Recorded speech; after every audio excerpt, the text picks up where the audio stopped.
Baik, bismillahirrahmanirrahim. Assalamualaikum warahmatullahi wabarakatuh.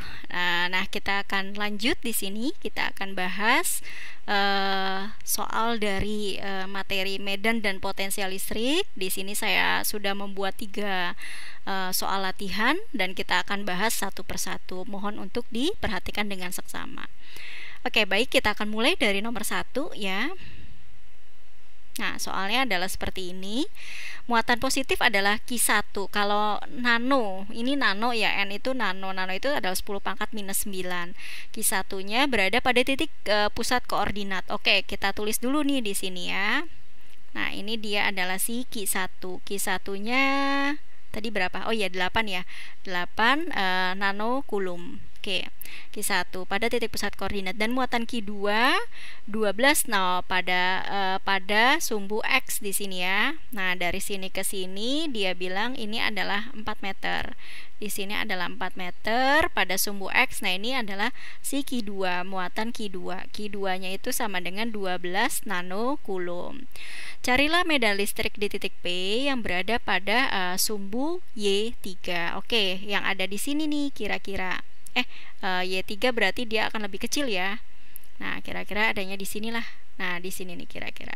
Nah, dari sini ke sini, dari sini ke sini, ini jaraknya adalah 3 meter. Oke.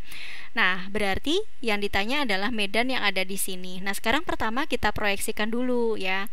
Kebetulan di sini dua-duanya muatannya adalah positif. Ya, kalau di dalam medan listrik, kalau ketemu dengan muatan yang positif itu akan menjauhi ya di sini. Berarti ini dari Q2 ke titik P ini seharusnya kita buat garis putus-putus dulu yang menghubungkan antara P dengan Q2 di sini ya. Nah, jadi kayak Pitagoras yang tadi ya. Kalau 3 di sini 4, di sininya yang pasti ini adalah 5 meter.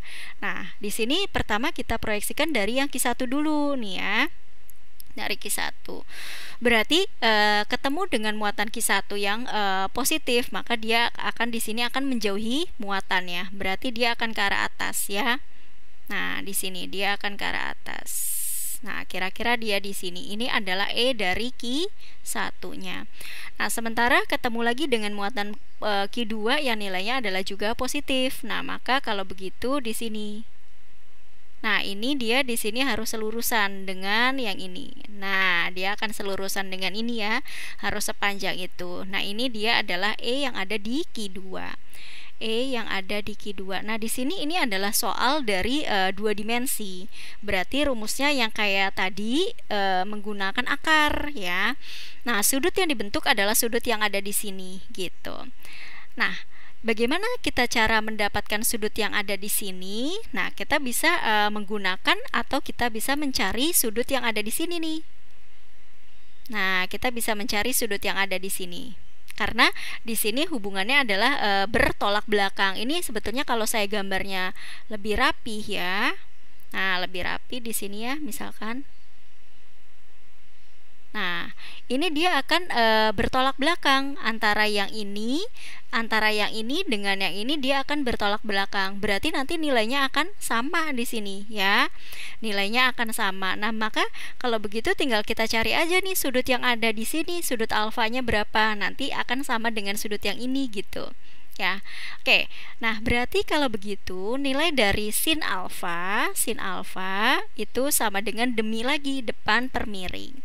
Depan dari sudut alfa itu berapa? Depannya adalah 4, miringnya adalah 5. Oke ya, 4/5. Nah, ini 4/5. 4/5 sama dengan 0,8. Sin berapa yang 0,8? Nah, itu ternyata adalah sin dari 53.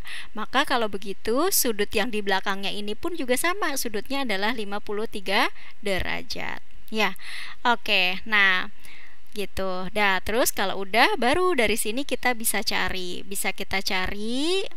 Nah, kita cari di sini ya. Ini berarti besar dari E yang ada di titik P ya. E yang ada di titik P itu sama dengan akar dari di sini. Akar dari berapa? Q1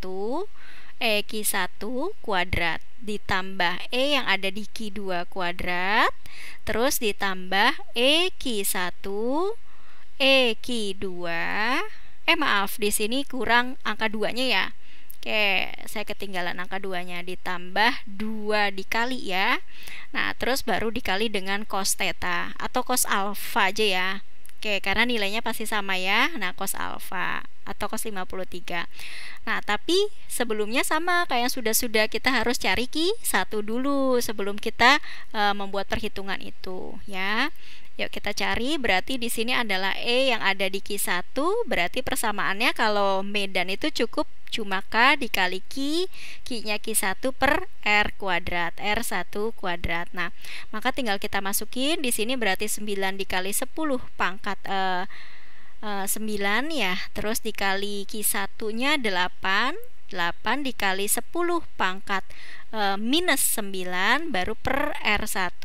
Nah, ternyata dari Q1 sampai ke titik P itu jaraknya adalah 3 meter, berarti 3 dikuadratin, 3 kuadrat. Nah, dari sini kan dia habis ya, ini dia habis, berarti kalau begitu nilai dari E yang ada di Q1-nya sama dengan ini juga habis ya, adalah 8. Ini 8 Newton per kulum ya, tuh kan, Newton per kulum gitu. Oke, dah dapat Q1. Nah, sekarang kita cari lagi. Di sini adalah yang E dari Q2. E dari Q2 berarti besarnya sama dengan berapa? Nah, kita masukin angkanya K atau langsung aja ya, 9 dikali 10 pangkat 9 gitu.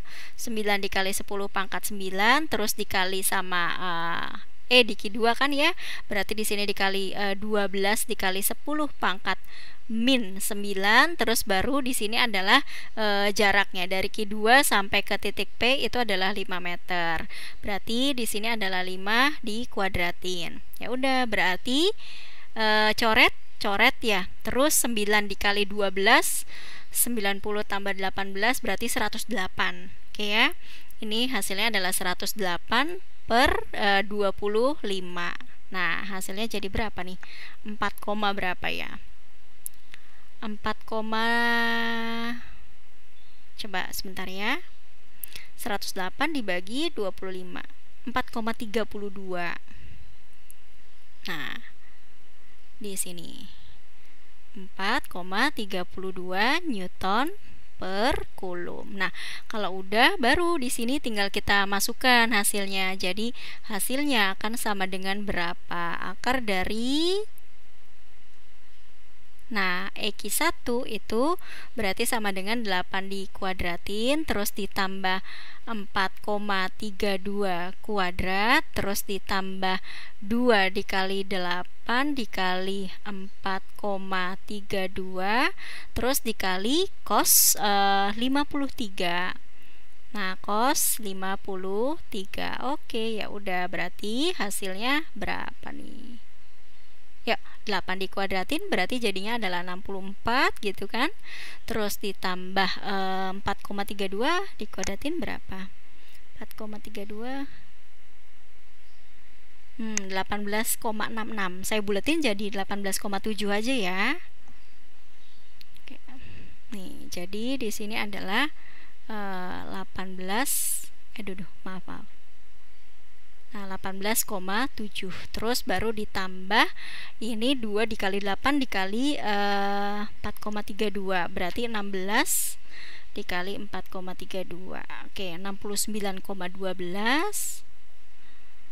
Nih, 69,12 terus baru dikali cos dari 53 itu adalah 0,6. Nah, kalau udah dari sini tinggal kita selesaiin aja sebetulnya hasilnya berapa ya. 64 tambah 18,7 82,7 ya. Oke, 82,7 terus ditambah 69,12 dikali 0,6 41,47. Oke, nah, ini adalah 41,47,47. Oke.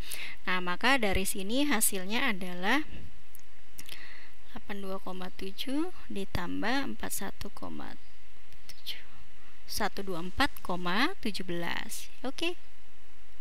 Akar dari 124,17. 11,17. Oke, jadi sekitar hasilnya 11 ya. 11-an kalau dihitung ya. 124,17. Akar dari 11,14. Oke. Nah, ini 11,14 Newton per Coulomb. Gitu caranya. Ya, sangat mudah ya. Oke, jadi di sini saya tekankan lagi bahwa sudut yang dibentuk yang ada di sini itu adalah sudut yang mengapit dua buah vektor tersebut. Ya, oke. Nah, next selanjutnya soal yang kedua, dua buah muatan positif besarnya sama, Q1 sama Q2. Oke, berada pada sumbu Y. Pada sumbu Y sama dengan 3 cm. Oke, berarti di sini adalah si Q1-nya. Nah, ini kan Q1 di sini besarnya sama nih 6 nanocoulomb, nilainya positif ya. Berarti berada pada jarak di sini adalah 3 cm. 3 cm. Kayak gitu ya.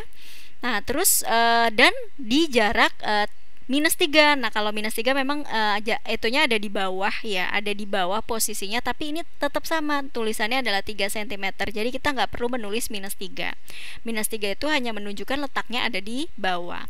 Tentukan besar yang berada pada sumbu X sama dengan 4 cm. Oke, jadi nah yang ditanya adalah dari sini ke sini, di sini jaraknya adalah 4 cm ya. Nah, ini adalah 4 cm. Yang ditanya adalah medan yang ada di sini. Nah, ini kira-kira medannya itu berapa? Nah, sama kayak tadi ya. Berarti kalau begitu medan P misalkan ya, titik medan yang P di sini, dia ketemu dengan muatan Q1 ya. Nah, dia ketemu dengan muatan Q1, berarti kalau gitu ini pasti akan menjauhi, ya enggak? Dia pasti akan menjauhi. Nah, disinilah kira-kira. Ini adalah si E dari Q1, gitu kan ya. Nah, ini adalah E yang ada dari Q1. Terus ketemu muatan Q2 juga di sini ya. Q2 itu nilainya sama-sama 6 nanocoulomb, dan di sini nilainya positif, maka dia juga akan menjauhi muatan ini. Nah, berarti dia akan ke arah sini. Nah, ini adalah E yang ada di Q2. Lah, berarti kalau begitu di sini adalah soal dari medan listrik 2 dimensi lagi sama kayak tadi. Maka sudut yang dibentuk adalah sudut yang ini nih. Sudut yang ini tuh berapa? Nah, gimana cara mencarinya? Nah, sekarang kita satu-satu dulu ngitungnya nih di sini. Lihat ya. Yang ini bisa kita tentukan nih besar sudutnya. Katakanlah di sini adalah alfa. Sin alfa di sini ini ya, sin alfa. Nah, kalau di sini 3, di sini 4, otomatis di sini pasti 5 cm gitu ya. Sin alfa sama dengan demi aja, depan per miring. Depannya adalah 3. Nih, sama dengan 3 per 5 miringnya, berarti kan sama dengan 0,6. Berarti nilai alfanya sama dengan 37 derajat. Ya, nah si alfa ini sama dengan 37 derajat. Berarti yang ini pun juga sama dengan 37 derajat, gitu. Nah, maka sudut P yang ada di sini ini kan sama dengan sudut yang ini karena dia bertolak belakang. Maka sudut yang ada di sini adalah penjumlahan dari 37 tambah 37. Ya, atau sama dengan 74 derajat. Jadi nanti sudut yang kita pakai adalah si 74 derajat ini. Gitu, ya. Nah, ya udah, berarti kalau begitu kita kembali ke sini, berarti medan yang ada di sini adalah E yang ada di titik P itu sama kayak tadi di sini persamaannya, akar dari, nah ini adalah EQ1 kuadrat ditambah EQ2 kuadrat. Nah, ditambah 2 dikali EQ1 dikali EQ2, terus dikali dengan cos dari 74 derajat. Nah, ini cos 74 itu bukan sudut istimewa, jadi nanti kita harus hitung menggunakan kalkulator, ya. Oke, yuk berarti kita coba cari di sini EQ1 kemungkinan di sini kalau ngelihat dari angkanya sama, jaraknya sama, kemungkinan EQ1 sama EQ2 pasti akan sama, ya. Nah, jadi langsung saja kita pastikan bahwa besar EQ1 sama EQ2-nya sama ya, karena muatannya sama, berada pada jarak yang sama, 4 juga, ya. Oke, berarti supaya simple di sini besar EQ1 EQ1 di sini akan sama dengan besar dari EQ2. Nah, ya udah. Berarti langsung saja kita buat K dikali, boleh pakai Q1, boleh pakai Q2 karena nilainya sama ya. EQ1 per R kuadrat di sini, per R kuadrat. Ya udah, berarti sama dengan 9 dikali 10 pangkat 9. Terus Q1-nya adalah 6 dikali 10 pangkat min 9 per, nah jarak berarti jarak dari muatan ke medan yang ditanyakan, berarti jaraknya adalah 5 cm ya. Jadi 5 dikali 10 pangkat minus 2 ini dikuadratin. Jadi hasilnya adalah 9 dikali 6 63 ya. Nah, ya. Bukan maaf, 54 ya. 54. Nah, 54. Nah, ini habis ya. 54 terus baru dibagi 25. 54 terus dibagi ini 25 dikali 10 pangkat minus 4. Nah, jadi hasilnya berapa di sini? Tinggal kita jumlahkan dulu, kita bagi dulu aja. 54 dibagi 25 hasilnya dapat berapa? 54 dibagi 25. Oh, 2,16 di sini. Nah, ini sama dengan 2,16 dikali 10 pangkat 4. Ya, karena dia udah naik ya, naik ke atas. Oke. Nah, kalau udah baru deh kita masukin ke sini. Kita masukin. Nah, jadi hasilnya akan sama dengan akar dari nih. Ini adalah 2,16 dikali 10 pangkat 4 kuadrat gitu ya. Terus ditambah 2,16 kali 10 pangkat 4 kuadrat. Terus dikali sama ya, 2 dikali 2,16 kali 10 pangkat 4 dikali 2,16 dikali 10 pangkat 4 ya, mepet banget ya. Oke. Cos dari 74 berapa ya? Oke, harus saya gunakan kalkulator dulu ya. Mepet banget ya. Sebenarnya kan EQ1 sama EQ2 itu kan sebetulnya kuadrat. Bisa nggak? Ini kan sebetulnya kuadrat ya. Nih, jadi ini kan ini dikali dengan yang sama itu kan sebenarnya kayak kuadrat. Ya, boleh kalau saya tulisnya supaya lebih hemat ya tempatnya. Ini saya hilangkan yang ininya, tinggal saya kuadratin gitu ya. Nah, ini saya kuadratin jadi supaya lebih hemat tempatnya. Baru ntar kita cari nilai dari cos 74. Cos dari 74 sebentar, 0,27 0,2756 atau saya buletin 0,28 ya. Ini di sini adalah 0,28. Oke. Nah, hasilnya adalah seperti ini.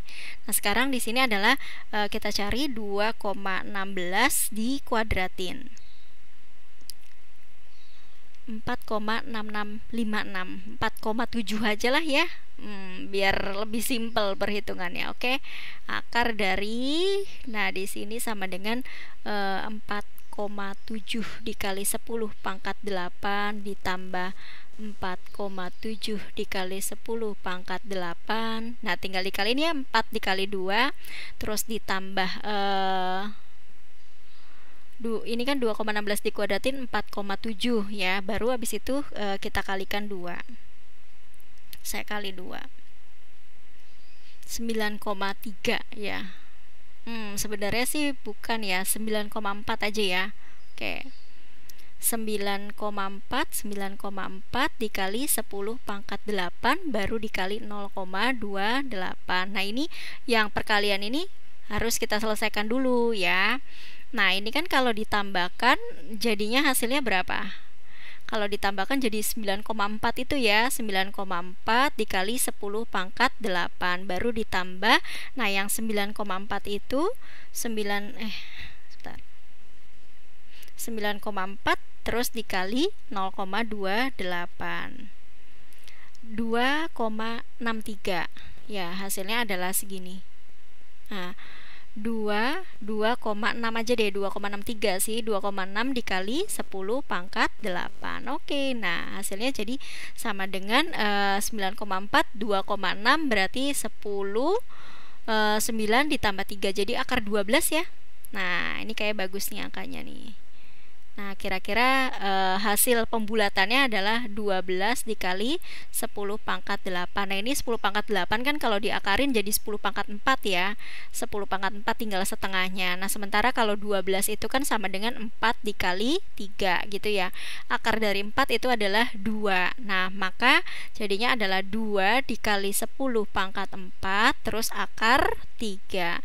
Ini adalah Newton per Coulomb. Gitu hasilnya. Ya, seperti itulah kira-kira.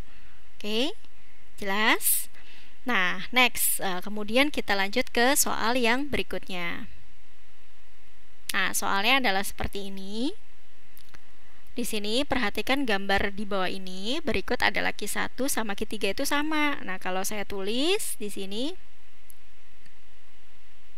Q1 sama Q3. Oke, Q1-nya sama dengan 3 ya. Di sini ini adalah si 3 dikali 3 nanocoulomb. Oke, 3 nanocoulomb.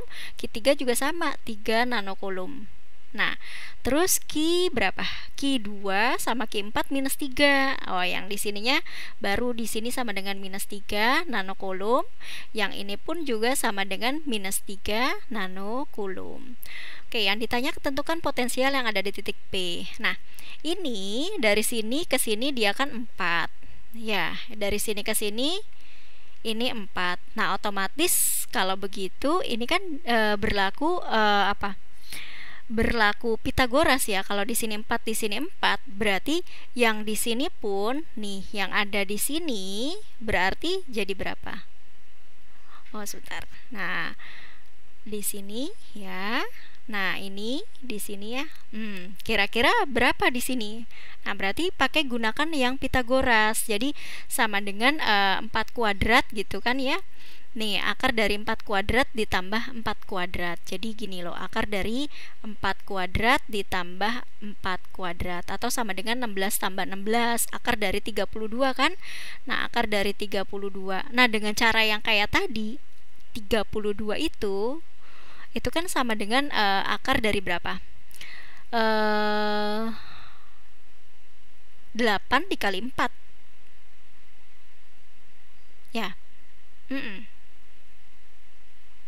Oh, bukan, 32 adalah 16 kali 2 aja, 16 dikali 2. Nah, 16 diakarin itu kan sama dengan 4 ya, 4 terus baru akar 2. Nah, mungkin di sebelumnya saya sudah jelaskan bahwa dari sini ke sini dia adalah 4 akar 2. Maka karena di sini dia adalah sebuah persegi yang sama besar ukurannya, maka masing-masing menuju diagonal sama-sama 2 akar 2 karena ini 4 akar 2 itu dari ujung sampai ke ujung. Berarti setengahnya adalah 2 akar 2 ya. Nah, maka yang ini dia adalah 2 akar 2. Terus di sini juga 2 akar 2. Terus yang di sini pun 2 akar 2. Yang ini pun juga 2 akar 2. Gitu loh. Ya, jelas? Nah, berarti kalau begitu jaraknya semuanya sama di situ. Oke. Nah, baru kita menghitung potensial V yang ada di titik P. Potensial V persamaannya bagaimana? K. Nah, karena di sini ada 4 ya, berarti kan V1 ditambah V2 terus ditambah dari V3 ditambah V4. Nah, persamaannya di sini adalah K Q1 per R gitu ya. Nah, R-nya di sini nggak kuadrat kalau potensial, terus ditambah K, terus kemudian Q2 per R. Ditambah K dikali Q3 per R. Terus ditambah K dikali Q4 per R. Nah, seperti ini. Berarti, nah nilai K sama R-nya selalu sama nih. Berarti boleh saya keluarkan, ya. Berarti jadi K per R. Nah, baru di sini adalah Q1 ditambah Q2 terus ditambah Q3 ditambah Q4. Nah, gitu ya. Jadi sama dengan 9 dikali 10 pangkat 9 per R-nya adalah 2 akar 2. Ini udah meter ya, 2 akar 2.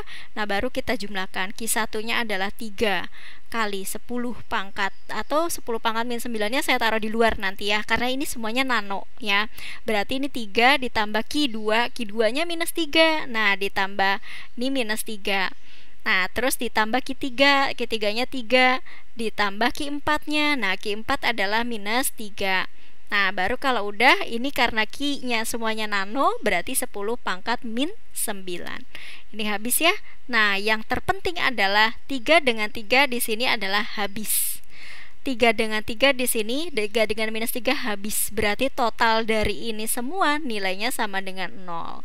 Berarti kan perkalian yang dikalikan dengan 0 hasilnya juga pasti akan 0. Maka nilai VP-nya itu sama dengan 0. Tidak ada.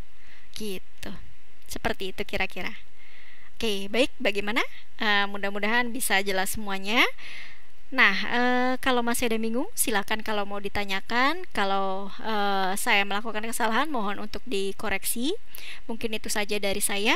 Kurang lebihnya mohon maaf. Saya akhiri. Wassalamualaikum warahmatullahi wabarakatuh. Ya, terima kasih semuanya.